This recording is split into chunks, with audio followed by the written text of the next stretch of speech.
Imaginen por un segundo que su mente, no tiene un modo incógnito. Uy, qué miedo. Sí, de terror, la verdad.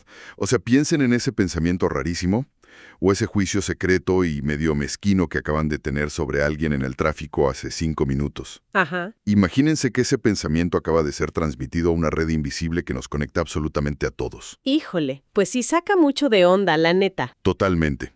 Pues, de eso vamos a hablar hoy.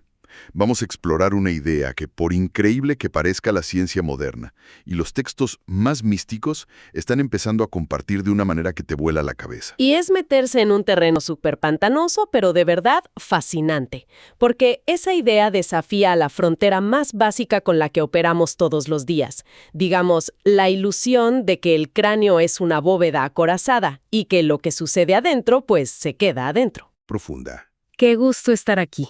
Nuestra misión de hoy es desentrañar uno de los misterios más grandes de la existencia humana, o sea, la naturaleza de la conciencia. Nada más y nada menos. El misterio de misterios. Sí, algo ligerito para empezar.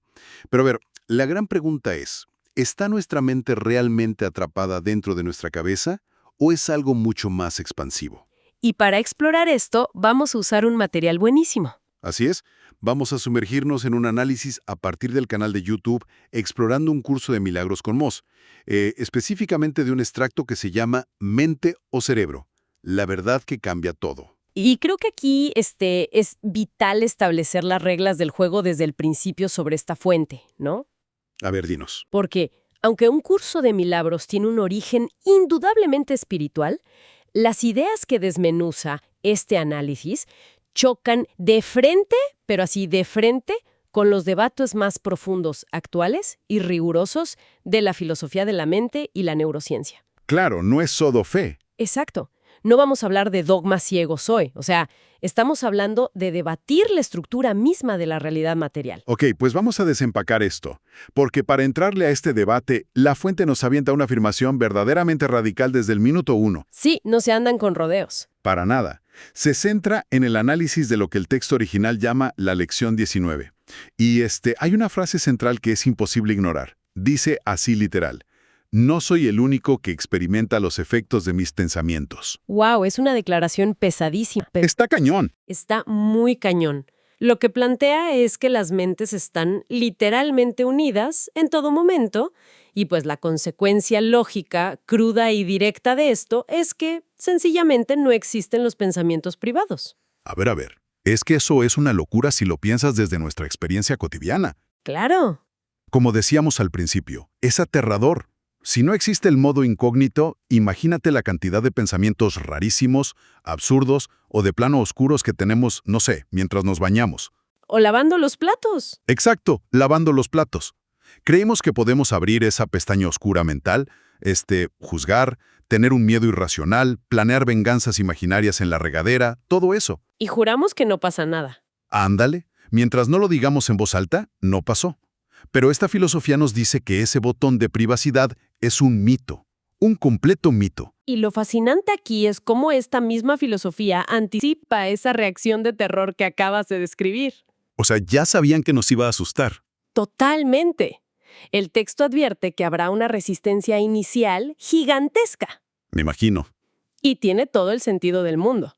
A los seres humanos, la neta, nos incomoda profundamente la responsabilidad absoluta. Uf, sí. Porque si yo acepto que un pensamiento fugaz o un juicio silencioso tiene un impacto real, más allá de mí mismo, pues mi nivel de responsabilidad sobre el mundo se multiplica por 1.000.000. Claro, rompe con la comodidad de nuestra pequeña e impenetrable bóveda mental. Exacto. Es muy cómodo decir, yo no le hago daño a nadie, solo lo pensé. Sí, el clásico, no lastimé a nadie. Pero si mis pensamientos tienen efectos allá afuera, el juego cambia por completo, o sea, las reglas son otras. Exactamente. Pero mira, la instrucción del material es clara. Te dice que a pesar de esa tremenda incomodidad, se pide asumir esta idea como una verdad temporal mientras se, citando al texto, escudriña la mente. ¿Ok? O sea, mientras te observas pensar. Ajá, mientras te observas. De hecho, se plantea como un requisito innegociable. Entender que no hay pensamientos privados es, bajo este marco, pues el único camino para que la salvación sea posible. Híjole. Pero a ver, ponle freno a eso un segundo. A ver. Si yo acepto, digamos, por el bien del argumento, que mis pensamientos no son privados y tienen efectos en otros, Ajá. pues la pregunta logística es inmediata, o sea, ¿cómo viajan? Claro, la mecánica del asunto. Exacto. Si yo pienso algo aquí sentado en este estudio y eso tiene un efecto allá afuera con la gente que nos está escuchando, ¿qué está pasando? ¿Acaso nuestros cerebros tienen una antena Wi-Fi integrada o qué? Suena a ciencia ficción, ¿no? Pues sí, o sea, transmitimos ondas cerebrales invisibles que rebotan por las paredes hasta chocar con el cráneo de alguien más. Y aquí es justo donde trazamos una línea en la arena que cambia todas las reglas del juego. A ver, explícame. El análisis aclara, pero así explícitamente, que las que están unidas y conectadas son las mentes, no los cerebros. Ok, cerebros no, mente sí. Exacto. Para esta filosofía, nosotros somos mente, pero no somos cuerpo. Afirma de manera categórica que la mente, escúchalo bien, no está dentro del cuerpo. Espera, ya me estás perdiendo. Yo sé, es contraintuitivo. Bastante. O sea, voy a jugar al abogado del diablo, porque esto rompe con todo lo que nos enseñan desde la primaria en la clase de biología. Adelante, échale. Si la mente no está en el cerebro, a ver, explícame qué pasa un viernes por la noche. Ok. Digamos que salgo y me tomo 4 tequilas. O 5. O 5, ¿por qué no? Mi conciencia y mi forma de pensar se alteran drásticamente, ¿estás de acuerdo? Totalmente. Te pones más valiente o más triste. Ándale, de repente me parece, no sé, una gran idea mandarle un mensaje a mi ex. Pésima idea, por cierto. Pésima, sí, pero la química de mi cerebro cambió. O, yéndonos a un ejemplo más extremo y médico, Ajá. si tengo un accidente y me doy un golpe muy fuerte en la cabeza, puedo perder recuerdos, puedo cambiar mi personalidad entera. Sí, hay casos médicos documentadísimos de eso. Exacto. Entonces, ¿no prueba eso, de forma irrefutable, que el cerebro físico crea, contiene y controla a la mente? Esa es la objeción materialista perfecta. Pues es que es lógica pura. Y tiene toda la lógica del mundo, claro. Pero, siempre y cuando operes bajo el paradigma de que la materia es lo fundamental. Tu ejemplo de los tequilas. A ver, convénceme, porque la veo difícil. Piensa en el cerebro no como un generador, sino como un receptor o un filtro. Imagina un radio, un aparato de radio de los de antes. Ok, lo tengo en mente. Si tú le das un golpe a un radio con un martillo o le echas un vaso de líquido encima, que sería tu equivalente al tequila. Se descompone. Exacto.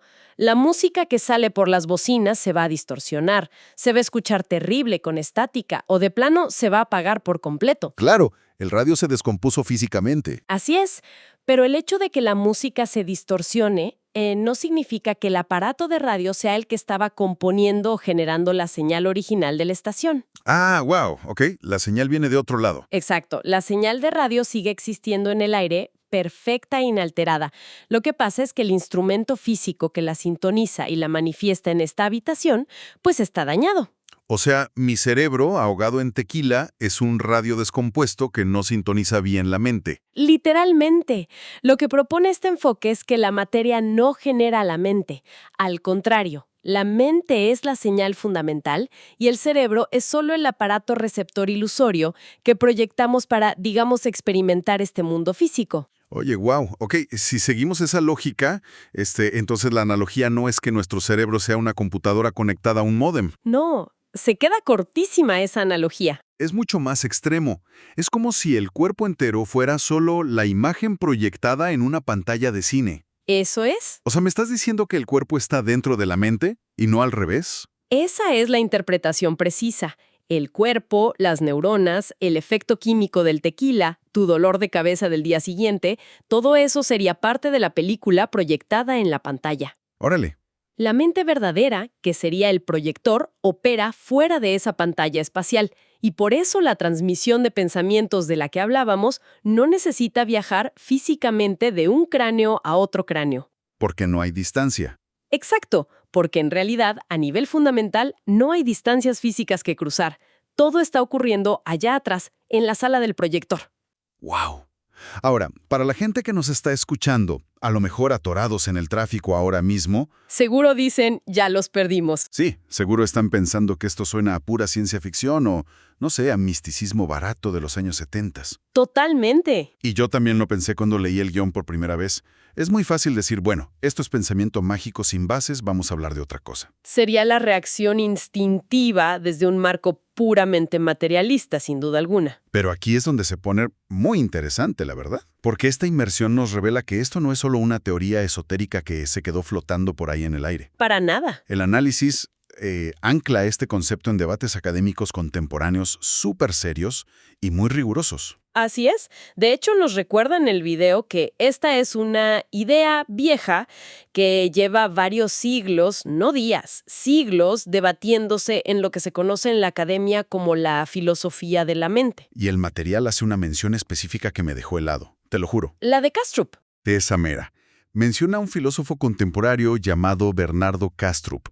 Y el video hace mucho hincapié en que se escribe Kastrup con K. Ajá, Kastrup con K. Y resalta que este tipo tiene una presencia brutal hoy en día en plataformas como YouTube, dando conferencias, entrevistas y defendiendo esta postura a capa y espada.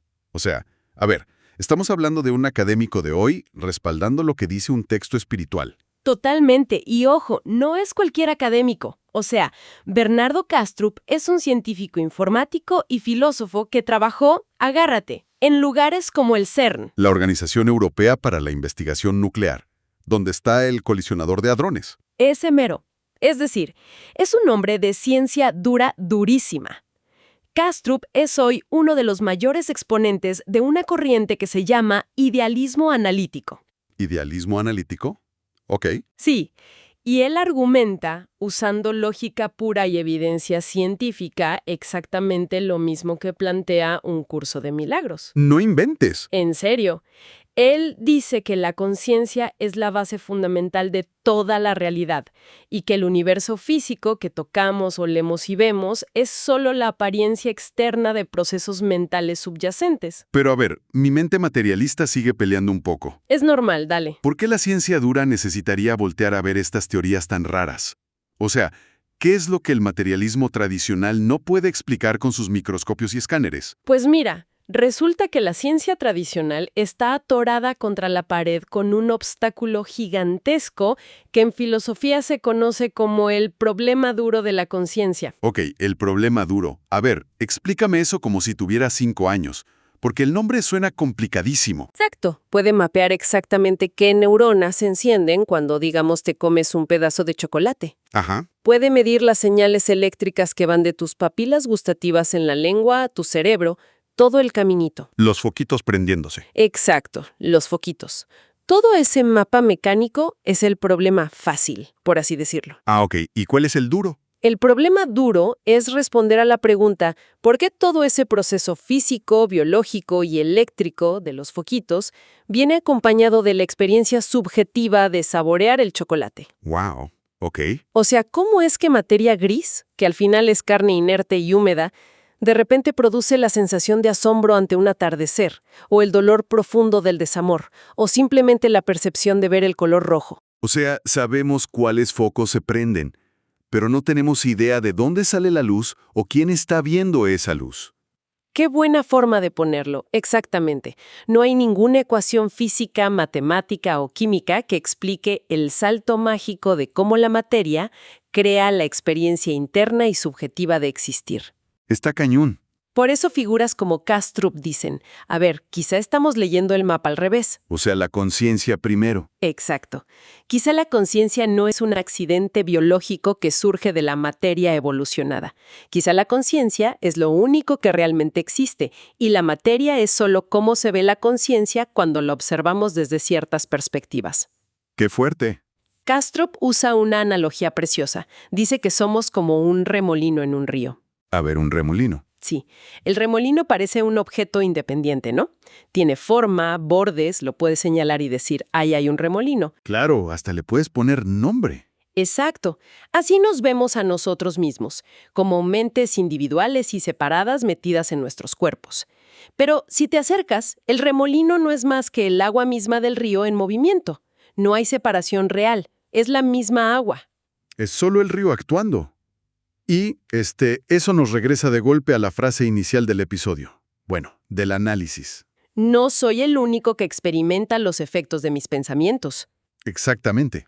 Si todos somos remolinos en el mismo río gigante de conciencia, pues tiene todo el sentido del mundo. Todo embona. Sí, y para aterrizarlo a la vida diaria de nuestra audiencia, yo pienso en esas veces que entras a una habitación después de que dos personas acaban de pelear. Uy, sí, la típica. Y aunque estén calladitas, sentadas y sonriendo, sientes una tensión que literal se puede cortar con un cuchillo. La vibra es pesada, incomodísima. Te das cuenta inmediatamente. Sí, y la ciencia te diría que leíste su lenguaje corporal inconscientemente, ¿no? Las microexpresiones y eso. Ajá, pero con todo este marco teórico, ¿qué tal si esa vibra no es solo lectura corporal? ¿Qué tal si estás interactuando literalmente con el código de esa mente compartida porque estás nadando en la misma agua? Es un gran ejemplo y nos muestra que experimentamos esta falta de separación todo el tiempo, a diario, pero la racionalizamos para que encaje en nuestra visión de que somos cráneos aislados caminando por ahí. 100%. Ok, ya establecimos el peso filosófico y la teoría detrás de esto. Ya vimos que hay científicos apoyándolo, como Kastrup, y que sortea objeciones materiales como el argumento de los tequilas. Ajá. Pero la gran pregunta, el gran y a mí qué de esta inmersión profunda es, ¿cuál es la aplicación práctica en la vida real? Claro, el para qué sirve. Exacto.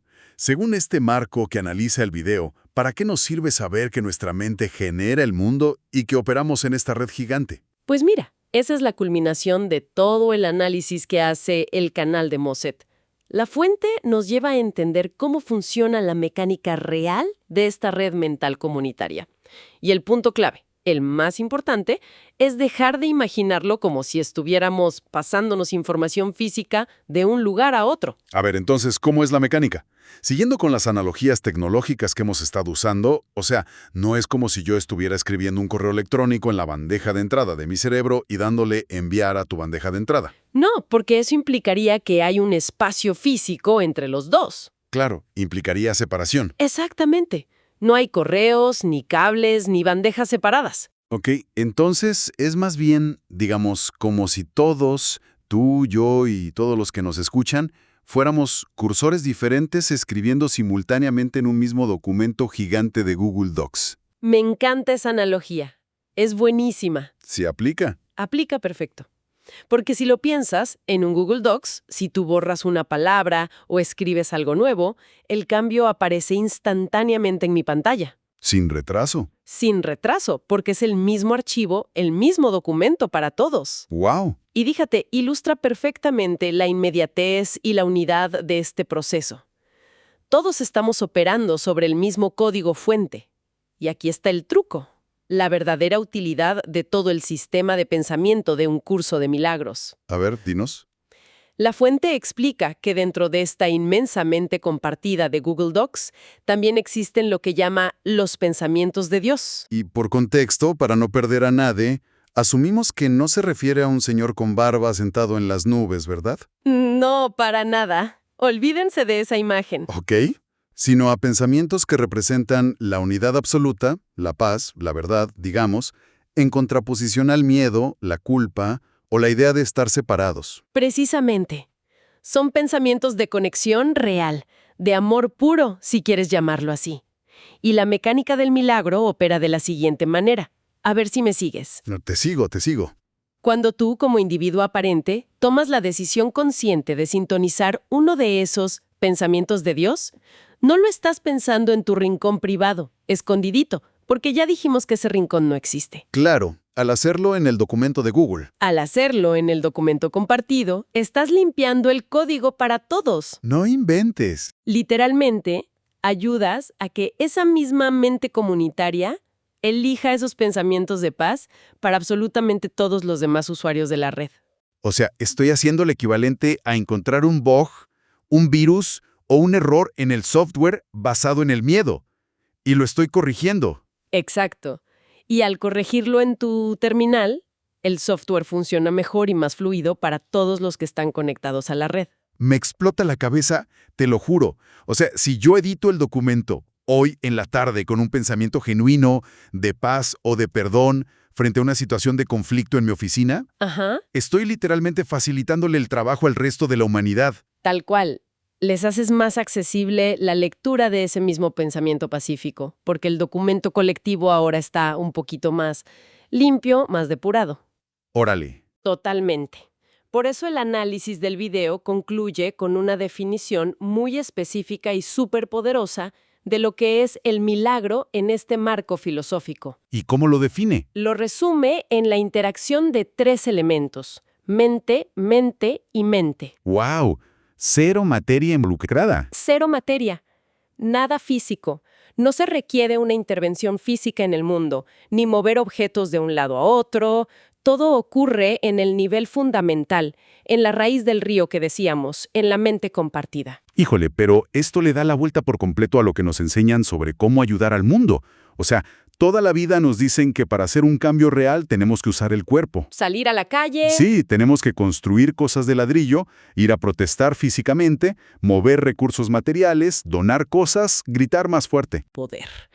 Las implicaciones éticas y prácticas son inmensas, Me imagino. porque sugiere que tu mayor herramienta para impactar a la comunidad y al mundo no es la acción física.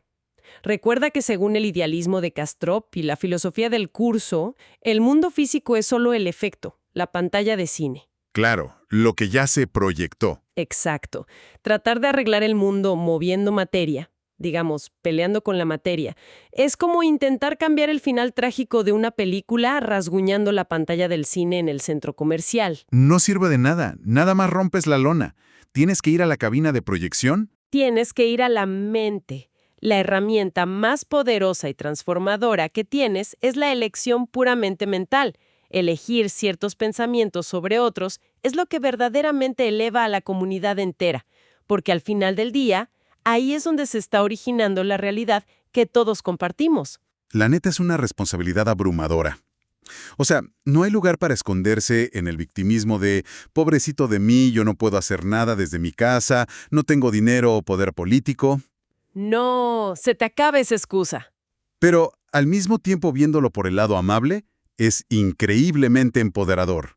Muy liberador. Sí, porque nadie, absolutamente nadie está atado de manos frente a los problemas del mundo si la herramienta principal y más potente es su propia capacidad de elegir qué pensar hoy. Así es. Pues vamos a hacer una recapitulación rápida de este viaje porque ha sido denso pero fascinante. Un viajezote. Sí, arrancamos destruyendo la idea de que existe un modo incógnito en nuestra cabeza.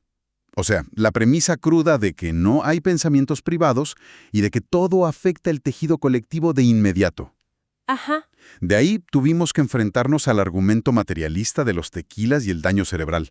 Y descubrimos la analogía del radio, donde el cerebro bien podría ser solo un receptor de una señal mucho más grande, y no el creador de la mente.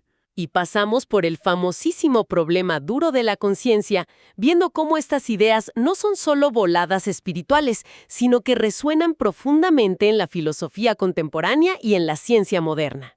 Kastrup, con K. Exacto, Kastrup con K.